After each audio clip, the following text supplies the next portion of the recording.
Hola, querida familia Vida Cristiana, un gran abrazo virtual para cada uno de ustedes, a todos los amigos, las familias, los hermanos que están escuchando y viendo esta transmisión. Es un agrado para mí, una gran bendición, un lindo privilegio de una vez más poder estar conectado con ustedes. Me alegra mucho ver a Catita y ver a Stephanie ahí coordinando este servicio hermoso. Creemos que es una bella oportunidad también para desarrollar muchas habilidades y muchas de nuestras capacidades que de repente están ahí un poquitito ocultas, así que Dios bendiga la vida de Catita y la vida de Stephanie y que Dios siga también moviendo esto en la juventud, no tan solo en nuestra iglesia, sino que la juventud que hoy día es la que se está ahí manifestando y haciéndose notar un poquitito. Qué lindo es que tengan esas manifestaciones y estas muestras de capacidades y talentos para el servicio y esta parte del cuerpo de Cristo. Hoy una vez más he sido encomendado para darle una continuidad de una segunda parte y final a este proceso de la alabanza en medio de los tiempos de crisis. Y bien, nosotros a través del estudio de la adoración y todo su contexto, la Biblia nos enseña que nosotros somos diseñados para adorar a Dios, que debemos adorar a Dios y solamente y exclusivamente nuestra adoración tiene que estar dirigida a Dios. Esta actitud y esta constancia de adoración debe permanecer en nuestra vida, debe ser parte de nuestra vida como cristianos. Nosotros debemos adorar a Dios. La Biblia nos enseña y nos presenta la adoración como un mandato divino de parte de Dios hacia nosotros. Pero junto a la adoración, que es un acto seguido de muchas cosas, dentro de ella la obediencia, hay un hito súper importante, que es la alabanza a Dios. El domingo pasado nosotros hablábamos de alabar a Dios y dar gracias en tiempos de crisis. Definitivamente entonces la alabanza forma también una parte fundamental de nuestra vida. Pero si bien es cierto, no es un mandato directamente. Para nosotros, como personas que ejercemos la alabanza a Dios, no es un mandato directamente, sino que para nosotros es una decisión. Nosotros llegamos a una instancia de nuestra vida que tomamos la decisión de alabar a Dios. Y de eso se trata este tema, precisamente de la decisión de alabar a Dios. Ahora, le hago una pregunta, a usted en su casa, donde está, a su familia, a todos los que están escuchando. ¿Qué le motiva a usted para alabar a Dios? ¿Cuál es la motivación de su corazón? ¿Cuál es la motivación de su vida en general para alabar a Dios? ¿Qué le mueve? ¿Qué le lleva a decir voy a alabar a Dios? Creo que si hacemos un análisis profundo de esta pregunta que yo les planteo a ustedes ahí en sus casas y a todos los que nos están viendo, si nosotros profundizamos en esta materia, creo que definitivamente lo que nos motiva a alabar a Dios son las situaciones que nosotros vivimos, las etapas de nuestra vida, la formación de nuestra vida. Cada situación que nosotros vivimos es un motivante y un puente para nosotros poder decidir alabar a Dios. Estas decisiones, o esta decisión más bien dicho, nos lleva a escenarios que finalmente hacen que nosotros tomemos la decisión de decir voy a alabar a Dios. El domingo pasado yo les presentaba diversas situaciones en las que nosotros nos enfrentamos a algún tiempo de crisis, a algún tiempo de dificultad. Y también de la mano junto a eso había una preocupación en nosotros de poder transmitirle a usted que en esos tiempos de crisis era necesario alabar a Dios porque habían ciertos requisitos que debíamos mantener en ese tiempo de crisis, y muchos de esos requisitos nos ayudaban los beneficios de Dios que los podíamos ver y reflejar a través de la alabanza. Pero cuando estamos en distintas situaciones, lo vamos a llamar escenarios de la vida, cuando estamos en diversos escenarios de la vida, tomamos la decisión de alabar a Dios o de no alabar a Dios. como la alabanza está muy sujeta a lo que nosotros podemos sentir, está muy ligada a nuestros sentimientos, finalmente la posición en estos escenarios nos lleva a decidir de alabar a Dios, a la decisión de alabar a Dios, en medio de los tiempos que estemos viviendo. Quiero hablarles de 3 personajes de la Biblia en particular. Me costó mucho, la verdad, encontrar a estos personajes, porque hay muchos que tienen estas características que yo les voy a mencionar acerca de la alabanza. Pero son 3 personajes que, en medio de una circunstancia X, tomaron una decisión de alabar a Dios. El primero de ellos es Moisés. Él es uno de los hombres de la Biblia que decide alabar a Dios tras una situación de liberación. En Éxodo capítulo 14 se relata el poderoso milagro cuando se abre el mar rojo, ¿cierto? Cuando el mar rojo es abierto y fue abierto para que atraviesen los israelitas, para que los israelitas pudieran cruzar hacia el otro lado. Y tras ellos estaba la persecución de los egipcios. Entonces, no solo se abrió el mar rojo para que los israelitas pudieran cruzar, sino que también se abre el mar rojo y tras ellos vienen los egipcios y el Señor simplemente decide nuevamente hablarle a Moisés que levante su vara y el mar vuelve a su origen natural. Y la Biblia declara simplemente de que los egipcios, los soldados egipcios fueron ahogados y la Biblia dice concretamente que de ellos no quedó ninguno. Eso lo relata el capítulo 14, tras esta liberación. Entonces, tras este poderoso milagro, tras este poderoso rescate del pueblo de Israel, Moisés decide alabar a Dios junto a todo el pueblo que había sido liberado. En el libro de Éxodo, capítulo 15, en los versículos 1 y 2, dice lo siguiente: Entonces cantó Moisés y los hijos de Israel este cántico a Jehová, y dijeron: Cantaré yo a Jehová, porque se ha magnificado grandemente, ha echado en el mar al caballo y al jinete. Jehová es mi fortaleza y mi cántico, y ha sido mi salvación. Este es mi Dios, y lo alabaré, Dios de mi Padre, y lo enalteceré. Logre imaginarse usted, tras lo que le acabo de leer y la historia detrás de esta alabanza, trate de situarse en esa situación de liberación, que se abre el mar, atraviesan el pueblo de Israel, y no solo eso, sino que llegando al otro lado, venían tras ellos los egipcios y son ahogados y de ellos no queda ni uno. Entonces, imagínese usted la gigantesca emoción que se estaba transmitiendo en ese cántico. O sea, el pueblo definitivamente había sido liberado. Ninguna de las plagas le había afectado. Y sobre eso el mar se abre para que ellos sean libres definitivamente. Entonces, imaginémonos por un instante cuán gigantesco fue ese momento, cuán precioso fue ese momento. Yo creo que las voces se levantaron de una manera muy profunda, de una manera muy, muy grande, muy tremenda, muy poderosa, para elevar ese cántico de triunfo, ese cántico de liberación, y decir: cantaré yo a Jehová porque se ha magnificado grandemente. Reconocen también en esa canción que ha echado al mar el caballo y al jinete, o sea, todo lo que le perseguía. ¿Se acuerda de una canción muy antigua? Echó a la mar los que perseguían, cantaré al Señor por siempre. Bueno, de este pasaje es extraída también esa melodía, esa canción bien antigua que se cantaba también en la iglesia, que está un poquitito olvidada, por cierto. Jehová es mi fortaleza y mi cántico.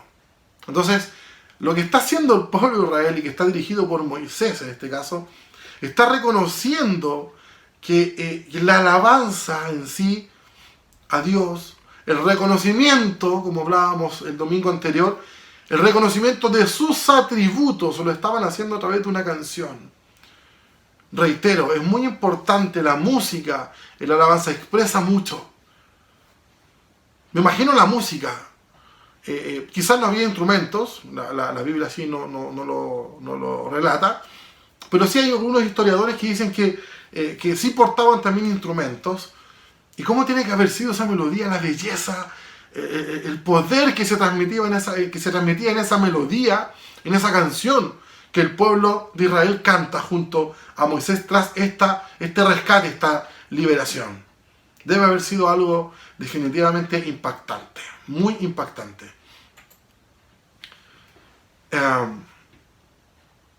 La segunda personaje es una mujer, ¿cierto? Muy particular.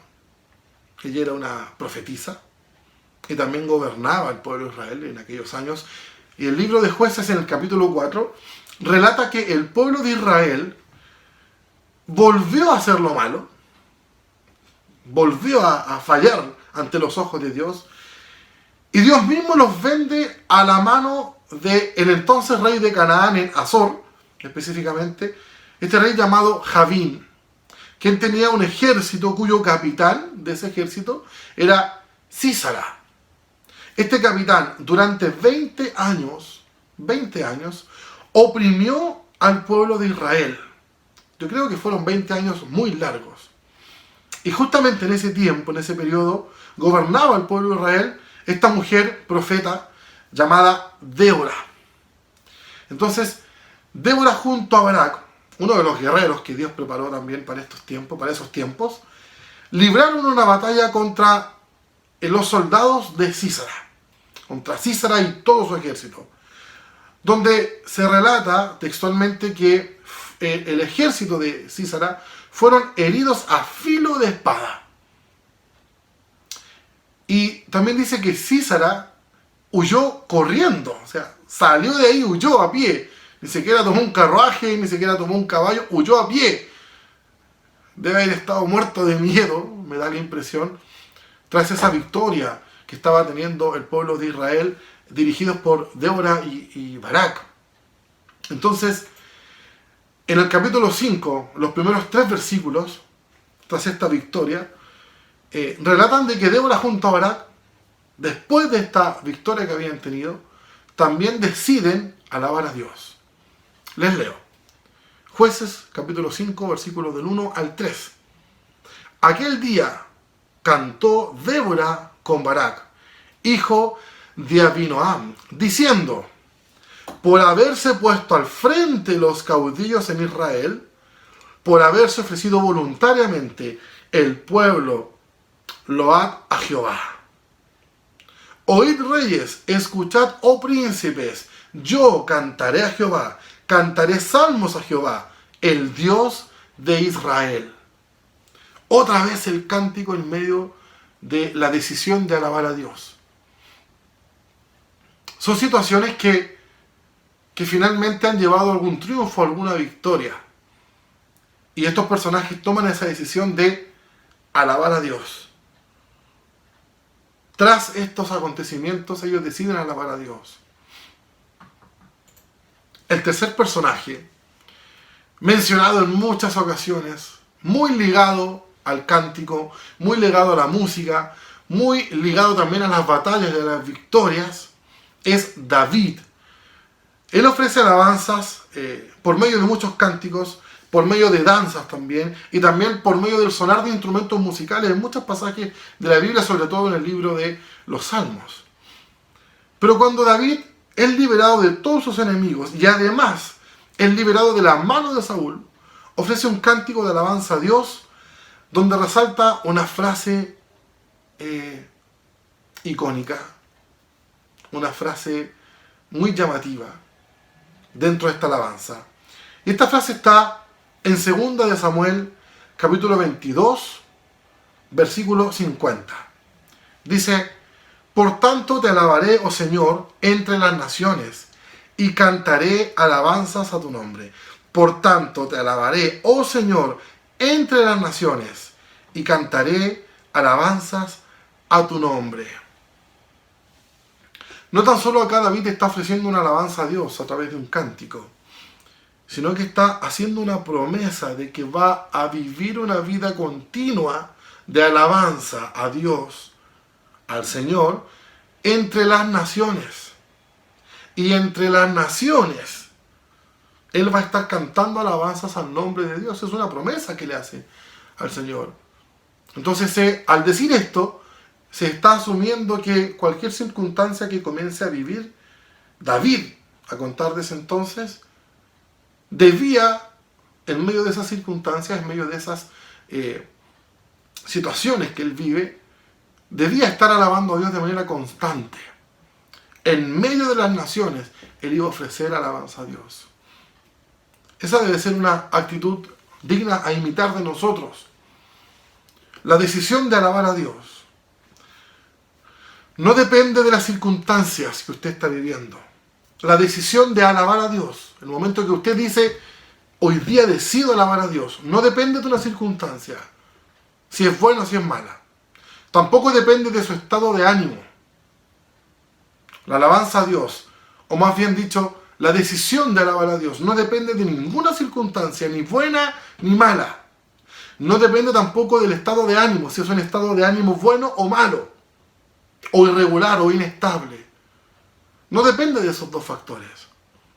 Al contrario, querido amigo, querido hermano, querida hermana, las circunstancias, los momentos difíciles y el estado de ánimo, bueno o malo, cualquiera sea, no es una razón para alabar a Dios, sino que es un motivador para alabar a Dios.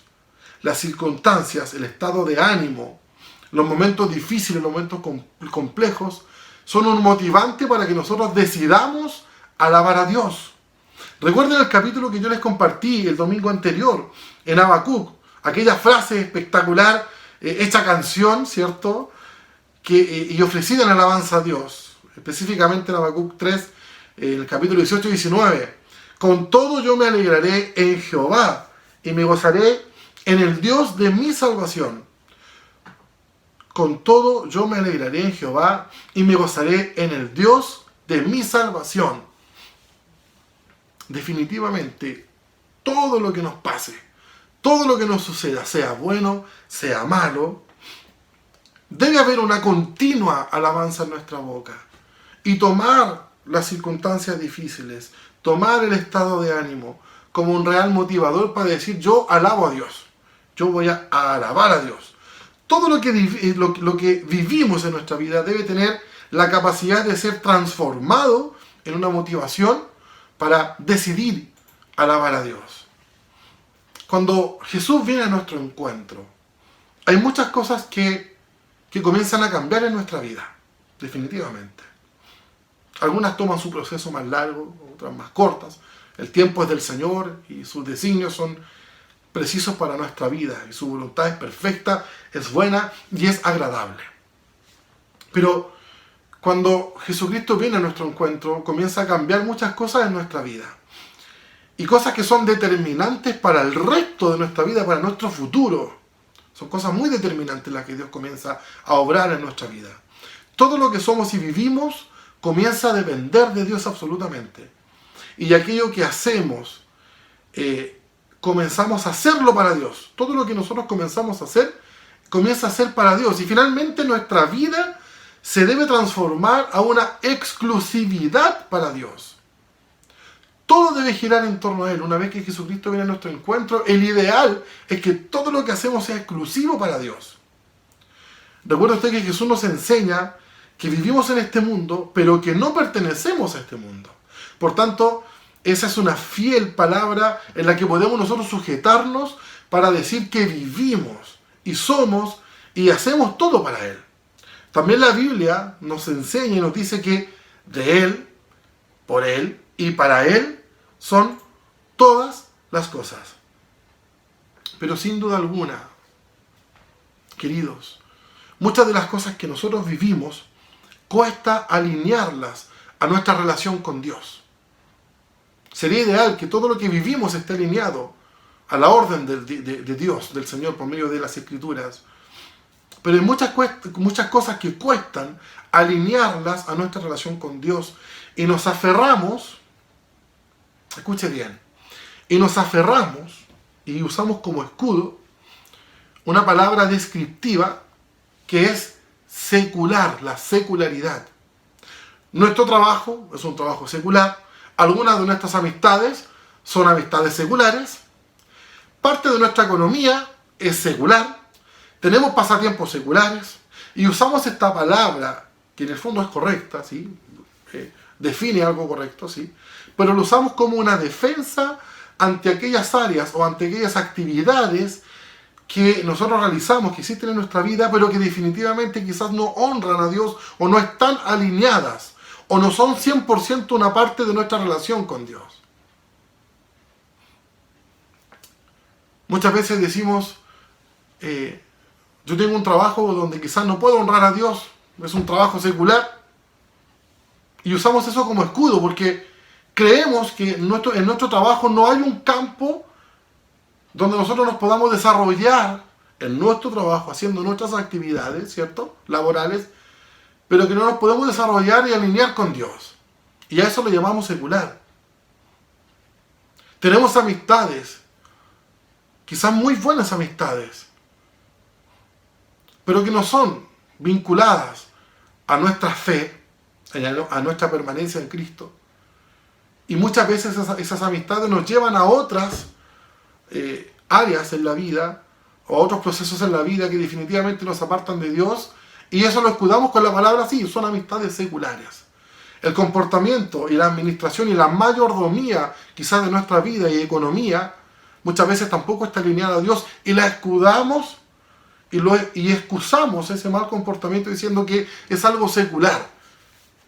Y esa palabra, si bien es cierto, es correcto lo que interpreta, pero definitivamente es algo que está apartándonos de Dios. Y lo llamamos secular.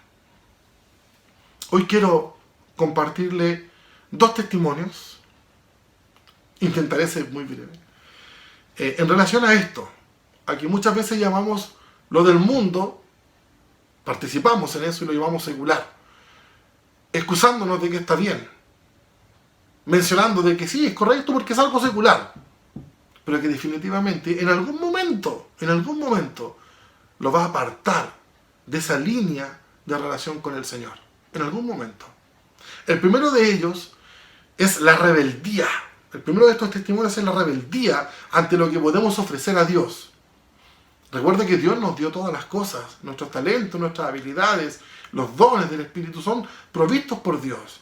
Entonces nos encontramos en este testimonio que van a poder escuchar y ver. Nos encontramos con un acto de rebeldía ante lo que esta persona le podía ofrecer a Dios, y por rebeldía, por la secularidad, no lo hacía.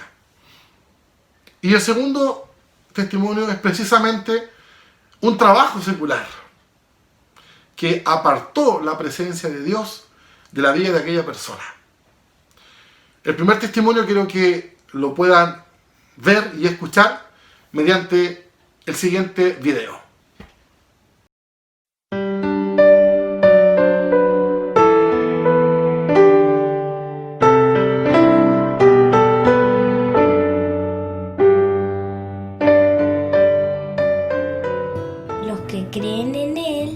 Que no se pierdan, sino que tengan su vida eterna. Muy bien, mi amor.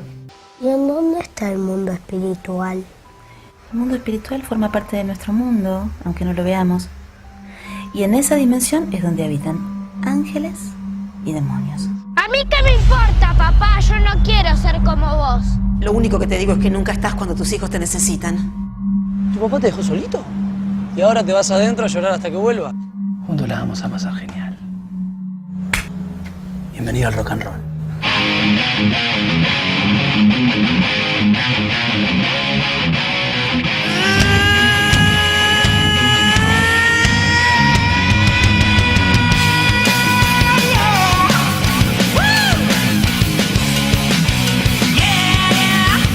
Olivares, si usted no se encamina, le voy a garantizar que su estadía va a ser una pesadilla.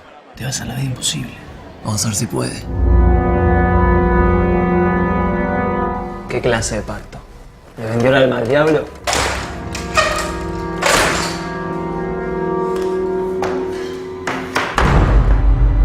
Dios no me va a dar lo que yo quiero. Así que Jesús siga tocando a la puerta, que yo voy a seguir tocando rock and roll. Creo que Pablo está metido en cosas de ocultismo. Pablo, ¿en qué andas metido? ¿Qué te importa? Déjame en paz. Decime, ¿necesitas ayuda? ¿Podríamos hablar con el pastor? Basta con eso. Ok, es tu pastor, tu iglesia, tus rollos. Tu palabra dice que yo en mi casa seremos salvos. Cristo moris Salva.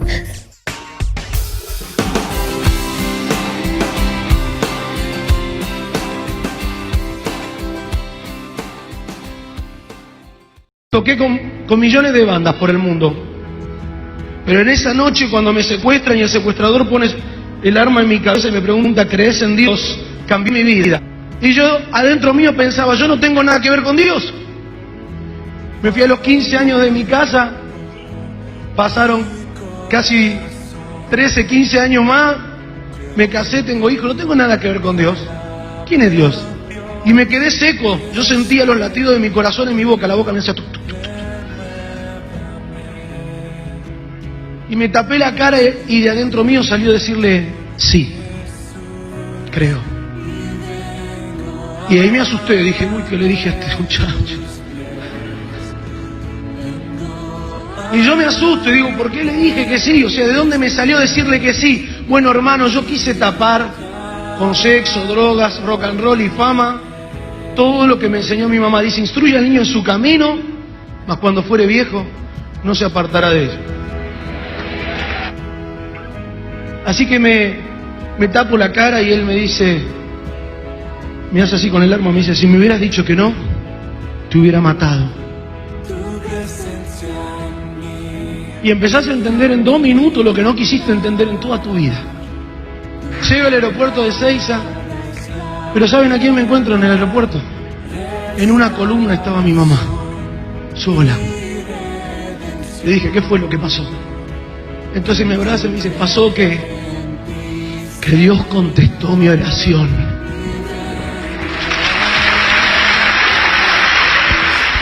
Pasa que Dios no se cansa de contestar oraciones. Hacete la pregunta, ¿qué va a hacer mi hijo cuando Dios lo vaya a buscar? Porque yo no lo llamé a Dios. Este testimonio es de un hombre que no buscó a Dios, pero que Dios lo fue a rescatar por la oración de su madre.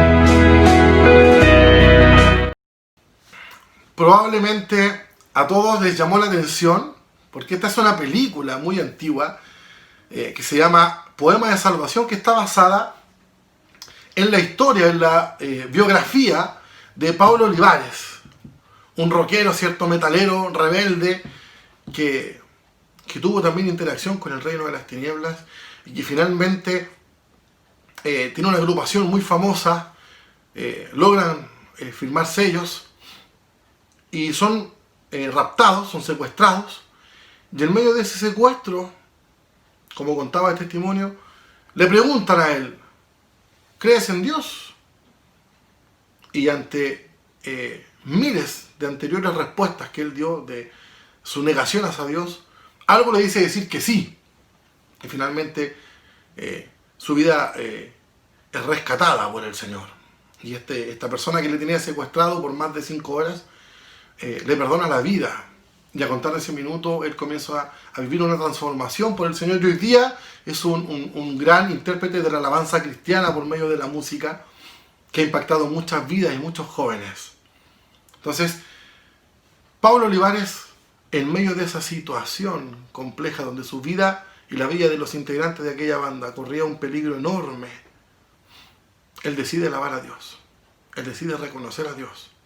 Y a contar de ese momento, su vida se gira en torno a Dios. Y no existe otra motivación más que alabar a Dios.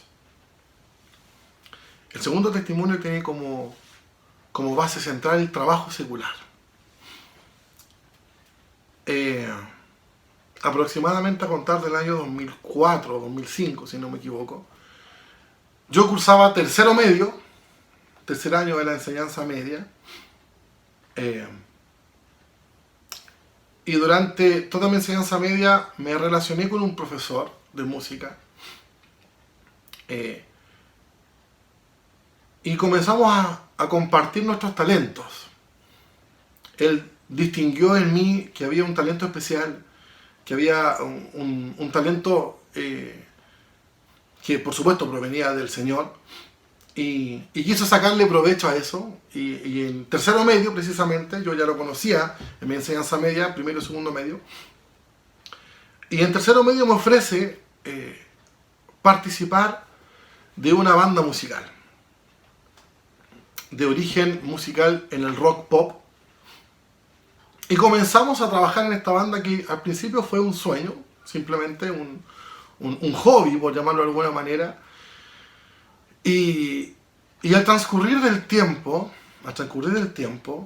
esto comenzó a tomar peso y comenzó a tomar una importancia, ya que el resto de los integrantes de la banda eran personas de un nivel musical muy alto, son todavía personas de un nivel musical muy alto. Este profesor del cual les hablo, para mi gusto, es uno de los mejores guitarristas de Chile en el área de guitarra eléctrica. El vocalista de esta banda, una de las mejores voces que conozco, y también el baterista de esta banda, un joven talentoso también, parte también de mi generación educacional, y comenzamos a formar esta banda. Y fueron estos años, fueron los años donde yo más me interioricé en la música, y comencé a tener muchos estudios musicales, y comencé a adquirir mucha experiencia musical, en diversos instrumentos, pero sobre todo en el bajo y en el canto, que era mi rol en la banda, hacer coros y arreglos musicales en el bajo. Y de a poco esta banda comenzó a tener un ritmo de trabajo, y ya comenzó a dejar de ser un hobby, comenzó a dejar de ser un sueño, y se transformó en una meta. Y comenzamos a recorrer muchos pubs, muchas discotecas de Santiago. Nos comenzamos a hacer conocidos, nos comenzamos a vincular con los medios, hasta que llegó un punto que ya toda mi vida giraba en torno a esta banda.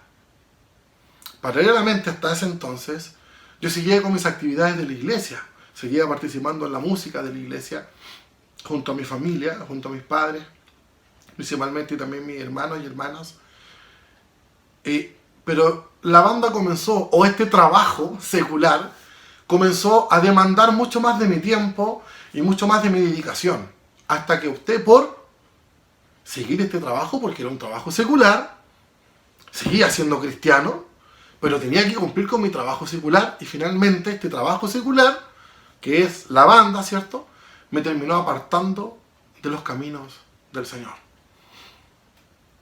Y dejé de asistir a la iglesia, iba de vez en cuando, ya no estaba tocando en la iglesia, ya me privaba de muchos eventos de la iglesia porque habían constantes ensayos, y esto aumentó, fue creciendo, cuando nos ofrecen grabar nuestro primer disco de manera profesional a través del sello Alerce, un sello muy conocido chileno que ha producido muchas bandas y muchos cantantes individuales. Y comenzamos a grabar y comenzamos a producir nuestro primer disco, y este disco se escuchó en gran parte de Chile. También se escuchó en países como Argentina, Brasil, México, algunos países latinos. Y la banda comenzó a tomar un peso tan importante. Toda mi familia me apoyaba, mis padres, en ese tiempo mi novia, ahora mi esposa, también me apoyaba, y había un compromiso muy serio. O sea, mi futuro era estar en esa banda, recorrer distintos países, hacer giras, y también nos ofrecieron, y esto fue el culmine de esta etapa, nos ofrecieron firmar un sello ya profesional, y comenzamos a tocar ya en escenarios distintos. Ya no eran 50, 100, 200 personas las que nos escuchaban tocar, sino que ya fuimos a escenarios más grandes, con más de 1000 personas, más de 5000 personas. Recuerdo un concierto que fue muy bien catalogado para nosotros, el Festival de Las Condes, donde compartimos escenario con muchos artistas chilenos, y tuvimos la oportunidad de vivir muchas experiencias buenas junto a esta banda. Y estábamos en este proceso de pegarnos este salto directo a la fama, a pesar de que ya teníamos una larga trayectoria, de más de 6 años ya con la banda. Y un día, en pleno evento, en pleno concierto, yo estaba tocando y cantando, con toda la euforia que se vive en un recital, en un concierto, con muchas personas. Yo comencé a tocar y mi vista, mi visión, se nubló. Pero no fue algo físico. Yo no me sentí mal físicamente, sino que algo en mi interior nubló mi vista. La nubló. Y yo veía todo blanco, entre borroso y blanco. Pero yo sabía que estaba en ese escenario, estaba tocando y seguía cantando, y mis manos se movían en el instrumento, en el bajo, y eso seguía, pero de manera muy paralela y muy fuerte.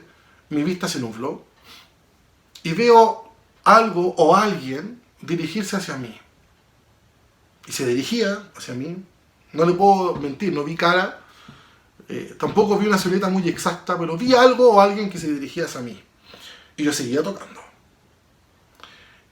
Y eso se seguía acercando hacia mí y no provocaba ningún temor, todo lo contrario, provocaba una paz muy, muy agradable, una sensación muy agradable. Y mientras yo seguía tocando, mi vista seguía nublada, hasta que esa figura la tuve frente a mis ojos. Y en medio de esta nebulosa, ¿cierto? En medio de esto blanco que yo veía, esta figura toma mis manos y las pone enfrente de mí. Y yo seguía tocando. Pero en mi mente estaba pasando esto. En mi mente, mis ojos, yo veía esto. Yo dejé de ver a la gente, pero mis ojos seguían escuchando la música y lo que yo estaba haciendo. Y esta figura pone mis manos enfrente de mí y me dice algo muy profundo, que hasta el día de hoy lo recuerdo con mucha claridad. Y de hecho esto lo saben muy pocas personas. Hoy día yo lo revelo abiertamente porque tengo la libertad en el Señor de podérselo revelar. Esta figura toma mis manos, las pone enfrente de mí y me dice: este es el último día que tú haces música para el mundo. Este es el último día que tú haces música para el mundo. A contar de hoy, tu talento y tu música es para mí. Y yo entendí de inmediato que lo que me estaba hablando era la voz de Dios. Y en ese preciso momento, en ese lugar específico, yo tomé una decisión radical. No esperé una semana, no esperé a que se firmara un contrato, no esperé un sello discográfico. En ese mismo lugar, yo le digo a mi esposa: yo dejo la banda. Hoy día yo dejo la banda. Tomé una decisión radical de alabar a Dios. Yo hoy día dejo la banda. Y todos me decían: no, pero ¿por qué? Explícanos. Entonces las excusas fueron el trabajo, estudios futuros, qué sé yo. Porque la verdad es que no me atreví a decir lo que me había pasado, porque para que no me tildaran de loco, no sé. En ese momento también yo era muy inmaduro espiritualmente. No sabía cómo poder expresar esto y por eso hoy día lo hablo con tanta libertad. Pero ese día yo fui movido por el Señor a tomar una decisión de alabarle a Él y solo a Él. Y que mi talento sea para Él. Fue algo impactante. Les repito, algo que no muchas personas lo saben. Y hoy día yo lo revelo. Y qué bueno que pueda ser de bendición para muchos, ojalá esto. Y tomé la decisión de dejar de hacer música para el mundo y comenzar a hacer música para el Señor. Y Dios trajo a mí personas que fueron muy importantes en este vínculo para yo volver a acercarme al Señor por medio de la música. Entre ellos un amigo muy amado, que lo honro a través de esta aplicación, Jaime Garrido, y su esposa y su familia. Y me ayudaron a entender lo que a mí me estaba sucediendo. Y me enseñaron también a cómo poder relacionarme con Dios por medio de la música. Y a entender todo lo que a mí me había sucedido. Entonces, decidí, a contar de ese día, hace un par de años atrás, alabar a Dios de manera constante en mi vida. Y que todo lo que soy, todo mi talento, sea para Dios. Y en medio de ese proceso, conocí a una agrupación que también vivió un caso muy similar, que se llama Torrefuerte, que eran músicos, los hermanos Hermosillo y también el baterista Álvaro López. Eran músicos de Luis Miguel, hace muchos años atrás. Y también un día tomaron la decisión de que su talento y su música debía ser para el Señor. Y empecé a escuchar esta agrupación, de muy buena calidad musical. Y esta agrupación, lo puedo decir, siento que me regaló una canción que terminó de poner un sello en esta etapa que yo estaba viviendo. De poder decidir alabar a Dios. Y hoy día se las quiero regalar con mi piano y cantarles esta canción que finalmente es una serenata para Dios, una expresión de amor para Dios, una serenata espiritual.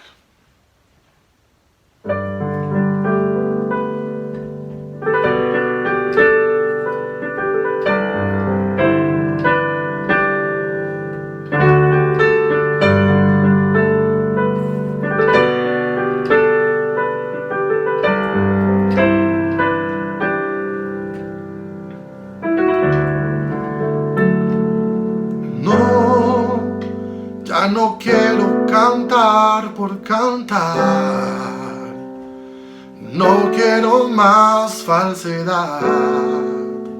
Ya no quiero mis labios mover para ofrecer pero nunca dar, y para decir pero no vivir, para cantar por cantar.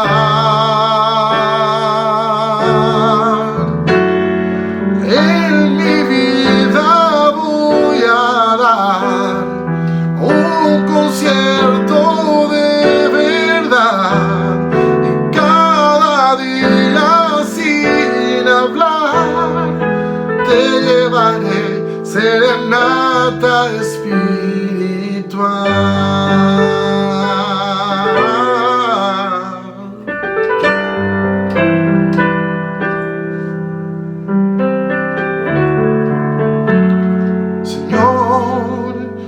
Sé bien que te gusta escuchar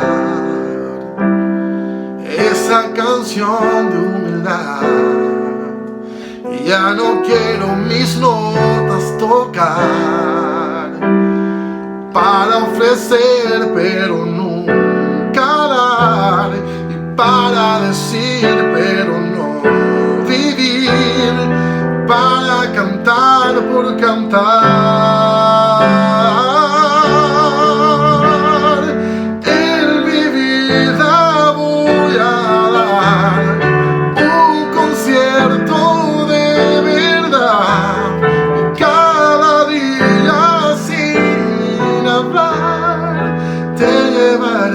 Serenata espiritual, con todo mi corazón, Señor, llevaré ante tu altar, serenata espiritual.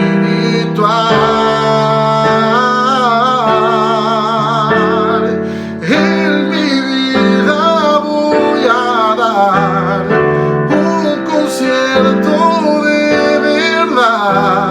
y cada día sin hablar te llevaré serenata espiritual.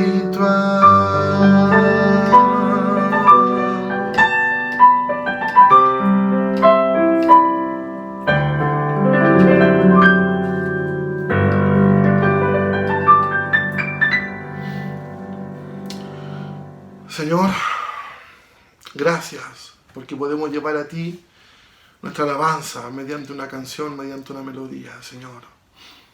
Padre, te pido en el nombre de Jesús, por cada corazón que hoy día está escuchando esta palabra, Señor, que no sea yo el que ministre sus vidas, sino que sea el poder de tu Espíritu Santo calando profundamente en sus corazones, y que en medio de estas circunstancias tan difíciles que estamos viviendo, sumado a la crisis económica, sumado al desabastecimiento, sumado al estrés, sumado a los problemas familiares, sumado a las depresiones, sumado a otras enfermedades, Señor. Que en estos tiempos, en nuestra vida, pueda estar la decisión de alabarte, sin importar las circunstancias, Señor. Sin importar cuán difícil sea levantarse día a día y vivir, Señor. Regálanos la oportunidad de poder decidir alabarte, Señor. Y no tan solo te pido eso, sino que también nos regales la oportunidad de vernos beneficiados cuando tomemos la decisión de alabarte, Señor. Padre, gracias. Gracias, Dios mío, por este precioso tiempo de poder compartir tu palabra y de hablar de algo tan profundo como es la alabanza, Señor. Ministre usted cada corazón, cada vida, por medio de lo que se ha expuesto, Señor. Lo rogamos y lo pedimos en el nombre de Jesús. Amén. Queridos, un gran abrazo. Gracias por escucharme. Gracias también por compartir este tiempo con Dios junto a nosotros. Por último, comentarles que si quieren recibir esta película de Pablo Olivares, uno de los testimonios que se contaban en esta predicación, pueden contactarme a través de las redes sociales que nuestras hermanas, Catita y Stephanie, dijeron y que van a volver a repetir, por supuesto, y se las hacemos llegar sin ningún problema. Muchas gracias, que Dios les bendiga, y un abrazo fraternal y con mucho cariño a todos. Bendiciones.